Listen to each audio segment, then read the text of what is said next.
Shoot Time in the Morning with Mitch.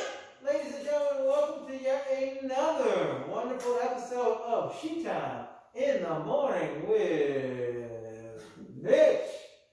We are here to give you all the knowledge you need to succeed. Now, you should have taken your muscle quiz yesterday. How was it? How did you think you did? Remember, we're learning the muscles, but not just for a grade. Put it in your brain so you can use it anytime in your life, all right? Just like you know your arms and legs and your torso, you should be able to identify, hey doc, I think I got a bruise in my muscle right here. What's the name of it again? Oh yeah! Yeah, we had that summer one time, or that school year one time where we had to do it online, and my teacher said it was the bicep, all right? You get it in there. You get that knowledge in your brain. That said, we took the quiz, all right? But we still have 3 more major muscle groups to learn about, all right? And this is just for us, for our knowledge, all right? 7th grade, 8th grade level. If you are a college student, I'd be much more detailed, but I'm not, all right? Because we just want to get the general knowledge in your head because you guys are in 7th and 8th grade and not going for your master's or your doctorate in musculature. So, that being said, I'm sure some of you guys want to be doctors. Some of you guys want to be physical trainers, right? Those are great professions. You should know your musculature. Right now, let's introduce 2 new muscles, and they are opposing muscles, all right? These are the muscles of the upper thigh, all right? Our upper thigh, here and there, here and there, controls 2 joints really, but the primary joint that it controls, just like our arm controls the elbow, the upper thigh controls the knee, okay? So, our knee is controlled by the upper thigh. The muscles on the front of our upper thigh are called the quadriceps. Called that because they're 4-headed muscles. There's 4 heads of muscles. Quad means 4, the quadriceps. The quadriceps are responsible for straightening the leg at the knee. The quadriceps straighten the leg at the knee. Okay? Well, what works that? We already learned it for our gluteus maximus, the best exercise a human being can do. The squat. All right? Look at it. Anytime we move under a load, which means under resistance against gravity, all right?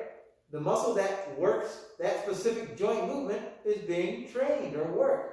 So if I stand to the side again, just like my gluteus maximus helps to extend my hips, well, my quads help straighten the leg at the knee. So remembering when we squat, here is my belt line, all right? I want to be at least even with my belt line and my knee as I squat down. So I'm going to get a slightly wider than shoulder width stance for my feet. All right, I'm going to squat down. All right, remember, if I stop too high, not really doing anything.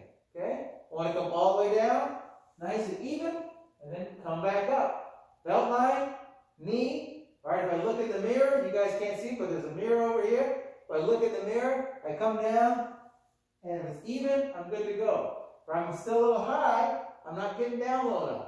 Some of you guys are laughing because you know what? You can go all the way down and get your gluteus maximus at your heels.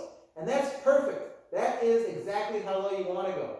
You want to get a full, all the way range of motion down and up. So if you're like myself, or if you're like many people that have sat too long in chairs, or on benches, or on dinner tables, all right? Sometimes we get tight flexors, all right? Which also inhibits our flexibility and range of motion. So make sure you come down at least till you're even. So, here we are, quadriceps, right? Gonna come down, and then come back up. Now, the key is, I can do probably 30, 40 of these, all right? Maybe more. When it gets too easy, meaning your body weight is no longer enough resistance, then you can start adding weight. All right, if we were to go to the weight room, right, we have barbells you can put on your back and then start with just the barbell, all right? If you have a backpack, you can use a backpack with your backpack on and do squats with your backpack. You want to add resistance. Resistance is done by adding weight. And that will strengthen those quadricep muscles. Now, if we were in the weight room, which we are not, there's also the leg press. You put your hands there, you push against the platform, and push. And the reason being, you're straightening the leg. When you straighten the leg at the knee, under resistance, that works the quadricep, right? The quadricep straightens the leg at the knee joint, all right? Now, why is the quadricep important?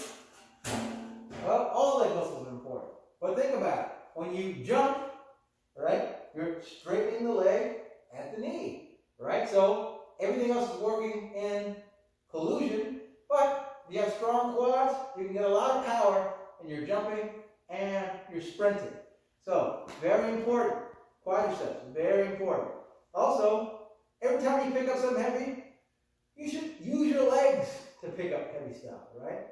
Oftentimes, you see, like we talked about last week with the baby, people want to pick up things, they bend over, and they use their back to pick things up. Well, let me tell you, one awkward move, and it doesn't have to be heavy. One tweak in your back, and you'll be screaming bloody murder, all right? You don't want to use your back when you lift. If you want to lift something heavy, well, you squat, all right? Walk up to it, try to keep your spine neutral, all right? Grab it, and stand up with it, all right? Your legs are much stronger than your back. So you can develop your quadricep muscles by doing the squat, by doing the leg press, by doing leg extensions, where you basically would extend your legs with weights on top of them, or a number of things, all right? Jump rope, if you get enough oomph in there, but that's mainly a different muscle, which we will talk about shortly. But these are the kings of your legs. Now, as we said with everything, opposing every muscle is a muscle that does the opposite movement. So just like the tricep extends the arm at the elbow joint, the bicep bends the arm at the elbow joint. So if the tricep is an extender and the quad is an extender and the bicep is a bender, what do you think this muscle does? If you said anything other than bend, we need to have a talk, all right? It is the hamstring muscle. The hamstring bends the leg at the knee joint. Bends. All right. Coincidentally, if you have a lot of weight, the hamstring also gets a little work in the squat. But you can do a lunge. You can grab some dumbbells or anything that you have in your house that is weight-wise. Hold them by your side. Take a pretty big step outwards. Lower yourself down, right? And stand back up, all right? Step out, other leg, stand up, all right? That's going to help with your hamstrings. Additionally, if you lay down and you had some sort of weight or a medicine ball or something, and you put it between your legs, Mr. Moore-Henry, can you load me up with a small medicine ball or something? Yes, I can.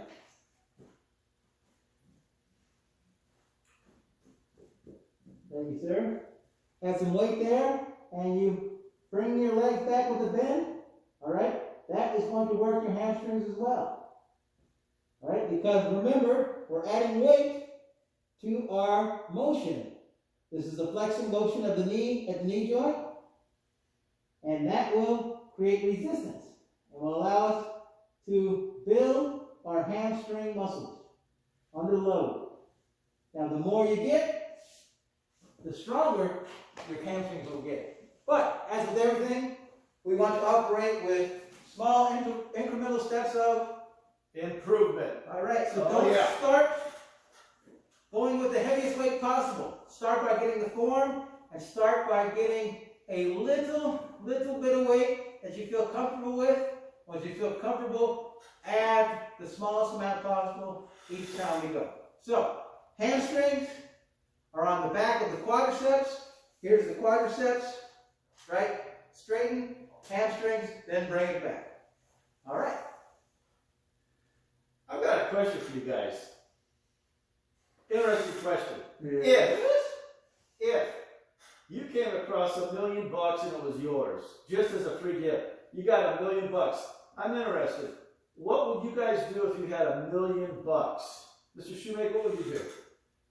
Mr. Shoemake, the honest answer, if you got $1 million, would probably invest about 300,000 to 400,000 of that into some sort of lifelong annuity or investment opportunity, like the stock market, or some sort of fund that would expand growth to make sure further wealth from that.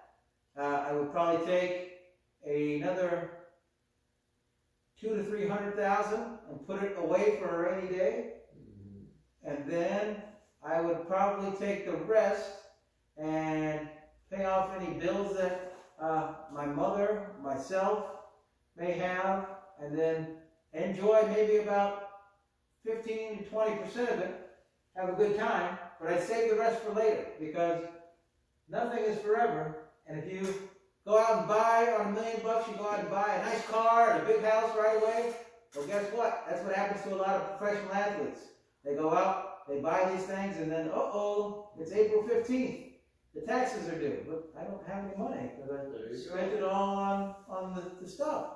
And then the IRS says, thank you, my friends. Appreciate it. They take it and they sell it, and now you have no money, you have no house, you have no car, you just have, I used to have $1 million. Yeah. That's a sad story. It is. That is sad. That is a sad story. Mr. Mitchell, how about you? Well, you know, $1 million is not a lot of money these days. I mean, if you think about it, your parents' house probably cost over $1 million, you know, now. You know, they're trying to, you know, if you wanted to buy your parents' home, they'd say, give me $1 million, all right? So you could move to the Midwest and live like a king. You could, and that's the deal. They always say about that, with the location. Yeah. It's cold out there, let me tell you. But speaking about parents and things like that, if I had $1 million and it was like, you know, just, you know, like a lottery ticket or something that unexpected, I think I'd look toward family, you know? I think, you know, I always think about, you know, blood is thicker than water. And your family, there's nobody more important than your family. There's nobody who will back you more than your family. If you're in trouble, if things are going bad, who's going to come first? Your family. Always. It's always family that responds. Any crisis, family always comes first. So I would check my family. I would make sure that all of them are secure, that they have what they need, you know, and if they all had what they needed and everyone was like secure, and maybe, you know, they needed a little bit here or a little bit there, I throw it at them and give it to them because this is free money. I want $1 million, okay? But if I had anything left over, I don't know. I've always wanted a Lamborghini, you know. I've always wanted a Harley Davidson. A couple things I always want. Miss Morningland, did you want some of my money? I'd like it. Well, you are a good friend of mine. Okay, so again, for me, family first. Family first. Well, for me, I would give some off the top to my church. Then, as you said, Mr. Mitchell, Mr. Shoemake mentioned this in part, I would make sure the family's taken care of. And I would pay off my house, the rest of the money I owe on my house. As Mr. Shoemake mentioned as well, I would invest some. I think that's a good call. But I would make sure, as I said, family would be taken care of. I want you to remember a couple of things, though, that jump in my mind when we talk about money. One is, the problem is not when you got money. The problem is when money got you. Think about this. Money won't kiss you back, but family will. I'm not going to kiss you either this morning, I just say. How about later? No, for your advice! Another thing I want you to consider this is love people and use things. Don't love things and use people. For example, like this stick. I mean, I love this stick, but I don't love it more than Mr. Mitchell, and I don't love it more than I love Mr. Shoemaker. All right? So keep that in mind. Now, the ball, I might say I love it because this is one of my favorite balls, but I still love these guys more than I love the ball. So, remember, money's not bad, but if you're getting all caught up in money and doing bad things to get money, then it's bad. So, love people and use things. Don't love things and use people. I like that. That's pretty It's good. not bad, huh? I like that. That's pretty good. Right? Yeah, it's gonna. Whoa! Whoa, what's going on here? What are we doing here? Well, we're, as normal, building healthy relationships. Now, what's the purpose of Red Hunt? HR squared. Honesty, respect, responsibility. Responsibility. Ladies and gentlemen, we love having you. Keep on fighting through the hard times. It's been smoky. Make sure you're safe when you're outside. If you want to be outside, I usually always encourage you to be outside, but be mindful of the smoke. All right, the smoke is bad for your lungs. Be mindful of that. All right. Always try to be a little bit better today than you were yesterday, and keep on pushing. Push on 3. 1, 2, 3. Push.